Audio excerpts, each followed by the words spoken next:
Welcome back for another day in the life of an electrician. We got the DeWalt light fired up this morning because it was dark in here. So if anybody's ever wondered how we get cables through the pipes, we use something called a fish tape. And this is one of the better ones. This is a nylon fish tape. I'm not a fan of the metal ones, to be honest. This is much more flexible and rigid.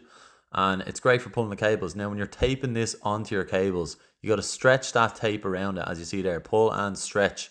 This means the cable is less likely to come off or pull off, and you'll thank me for that one later, but that is actually a very good tip, so keep an eye on that one. Anyway, here is another scene of me and Dan pulling the cable through the pipe using the fish tape again. So you just need to be careful when you're doing this that you don't damage other cables. So go nice and easy. Communication is good, I think, when you're doing this. So we were setting up the coils again, and then we were actually putting them away because we were finished wiring. So here is something that absolutely whatever it is. Some apprentices just can't wrap their head around this. So you're going to see it 4 times, right? Wrap that cable up, get it nice and neat, just so it doesn't get damaged. Flip it around the back.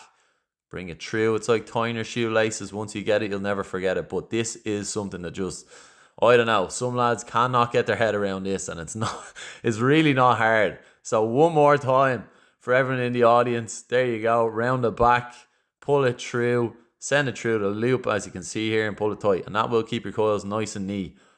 Bosh. Absolutely bosh. Anyway, some of the fixings were not as great as we first thought in the ceiling. So I just didn't care. I was like, I'm going up. I just want to get this done as fast as possible. And wouldn't you know it, as soon as I got up here, the battery on my DeWalt light died. But not to fear, because as some of you may have seen in one of my Tool Tuesday videos, I actually had the head torch on, and that thing is unbelievable. So here you can see the first setting, the second setting, the third setting, and then I went too far, so I had to do it again. But look at the light out of that head torch.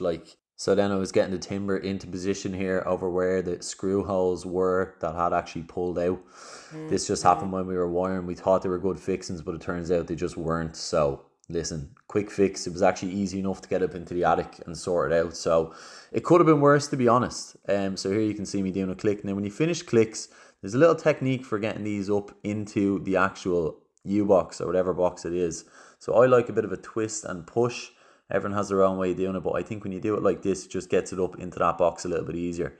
Now this MYMJ was pretty rigid, so had to give it a bit of, a bit of elbow grease, as you can see here, but we did get it up and M4 it in. And then you can see us plugging in the actual click here that connects into the light. Now the reason they're done like this is for local isolation.